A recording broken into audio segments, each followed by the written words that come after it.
लगभग 1 करोड़ भारतीय खाड़ी देशों में रहते हैं और वहां काम करते हैं।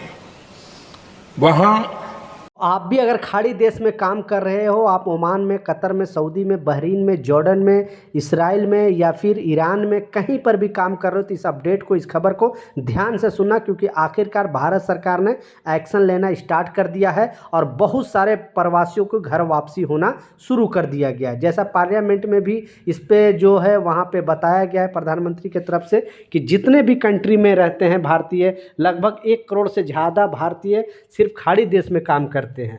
एक नंबर पे जो विदेश मंत्रालय के डेटा के हिसाब से बताया गया है 4.3 मिलियन भारतीय दुबई के अंदर रहते हैं। उसी तरह सऊदी के अंदर लगभग 26 लाख भारतीय रहते हैं। फिर तीसरा नंबर कुवैत का नाम आता है और कुवैत में लगभग 10 लाख भारतीय रहते हैं।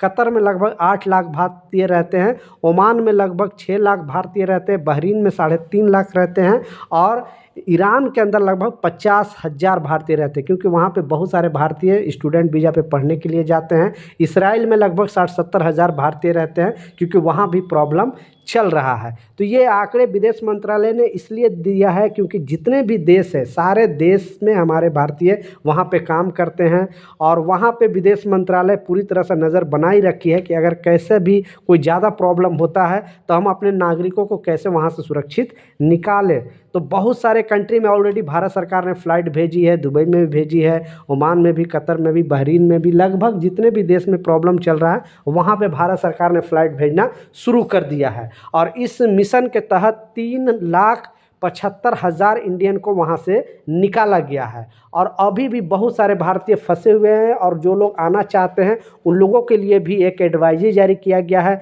और बताया गया है कि आपको ये नियम को फॉलो करना पड़ेगा। पहला जो नियम है, जो लोकल गवर्नमेंट का वहाँ का नियम है, आप किसी भी कंट्री में रह रहे हो, आप ओमान में हो, कतर में हो, जैसा मैं कोई भी खाड़ी देश में रहते हो, तो पहले तो आपको ये रूल फॉलो करना पड़ेगा। पहला रूल क्या है कि आप जिस भी कंपनी में काम कर रहे हो, तो ऐसा नहीं है, क्योंकि पहले क्या होता था कि बहुत सारे कंपनी आपका पासपोर्ट रख लेती थी, अभी भी बहुत सारे कंपनी आपका पासपोर्ट रख लेती है, देती नहीं है, लेकिन कुछ कामगार अपने पास ही पासपोर्ट रखते हैं और सोचते हैं कि बस हम टिकट लें और किसी तरह हम अपने कंट्री वापस आ जाए। तो आप इस तरह का गलती ना करें, नहीं तो एक बार अगर इस तरह का गलती करोगे तो फिर दोबारा उस कंट्री में जा नहीं सकते हो। इसलिए अपने कंपनी से जब तक नहीं आप अप्रूवल लोगे, यानी अगर पासपोर्ट आपके पास भी है फिर भी अपने कंपनी से आपको अप्रूवल लेना पड़ेगा, तभी आप यहाँ पे आ सकते हो, इंडिया में आ सकते हो। और बिना बताए हुए आओगे तो कंपनी के पास राइट है कि आपका वीज़ा कैंसिल कर देगा। और ये सिर्फ दुबई की बात नहीं कर रहा हूँ, जितने भी खाड़ी देश है, सारे खाड़ी देश में इस तरह का नियम है। तो इस बात का लाजिम ख्याल रखें, नहीं तो फिर दोबारा जब युद्ध ख़त्म होगा और फिर जाने के लिए सोचोगे तो जा नहीं पाओगे, क्योंकि अचानक आपका वीज़ा ही कैंसिल कर देगी कंपनी और या तो भगोड़ा घोषित कर देगी, फिर दोबारा आप जाओगे कैसे। तो इस चीज़ का ज़रूर ध्यान रखें, कभी भी वहाँ से अगर आप आ रहे हो तो बताकर ज़रूर आए। दूसरा, जैसा बताया गया है कि हर देश में भारत सरकार फ़्लाइट भेजी है, जितने की खाड़ी भी देश है सारे जगह में भारत सरकार ने फ़्लाइट भेजी है और सबसे ज़्यादा जो वहाँ से निकाला गया है दुबई से निकाला गया है। और इसमें जो निकालने का जो प्रोसेस चालू हुआ है, क्योंकि थोड़ा साल पहले आप लोग न्यूज़ वगैरह में सुना होगा कि कुवैत में इस तरह का प्रॉब्लम आया था, क्योंकि इराक और कुवैत का जब लफड़ा हुआ था तो उसमें से लगभग 8 लाख इंडियन को वहाँ से निकाला गया था। उसी तरह विदेश मंत्रालय पूरी तरह सारे देश पर नज़र बनाए रखी है, क्योंकि जो भी ईरान वहाँ से हमला कर रहा है, यहाँ खाड़ी के देश सारे ड्रोन को, सारे मिसाइल को मार के गिरा दे, लेकिन इधर से हमला नहीं किया जा रहा है। अमेरिकी बेस हमला कर रहा है वो अलग बात है, लेकिन कोई भी कंट्री जैसे दुबई ईरान पे हमला नहीं कर रहा है, कतर वाले नहीं कर रहे हैं, सऊदी वाले नहीं कर रहे हैं, नहीं तो और भी ये चीज़ आगे बढ़ सकती थी। इसलिए जब तक ये प्रॉब्लम चल रहा है तो वहाँ से ही जा रहे सारे मिसाइल जो है यहाँ पे आ रहे हैं।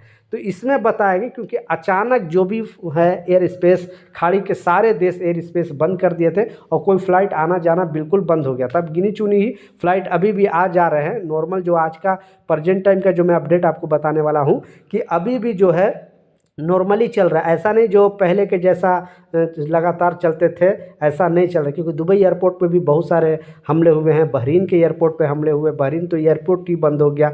बहरीन से कोई भी अगर आना चाहता है तो पहले सऊदी जाना पड़ेगा, फिर सऊदी से आप इंडिया, पाकिस्तान कहीं भी जाओ, वो भी आपको अप्रूवल लेके जाना पड़ेगा, ऐसा नहीं है। तो इसमें बताया गया है कि जो निकासी हुई है और सबसे ज़्यादा दुबई में निकाला हुआ गया है वहाँ से इंडियन को, और 3,75,000 ये सारे देश मिलाकर पहले सेशन में निकाला गया है और लोग अभी भी फंसे हुए हैं। जो प्रवासी वहाँ पे काम कर रहे हैं, वहाँ पे जॉब कर रहे हैं, कोई भी कंपनी है, कोई भी कंट्री में अगर आप काम कर रहे हो तो उन लोगों को वहाँ से निकासी नहीं हो रहा। जो लोग वर्क वीज़ा पे यानी छुट्टी आ रहे थे, अचानक एयरपोर्ट में फंस गए, या बहुत सारे लोग विजिट वीज़ा पे गए थे वहाँ पे और एयरपोर्ट में ही रह गए, वो वापस नहीं आ पाए, तो उन लोगों को जो है इंडियन गवर्नमेंट हर देश में फ़्लाइट भेजी थी और वहाँ से लोगों को निकालने का काम शुरू किया गया था।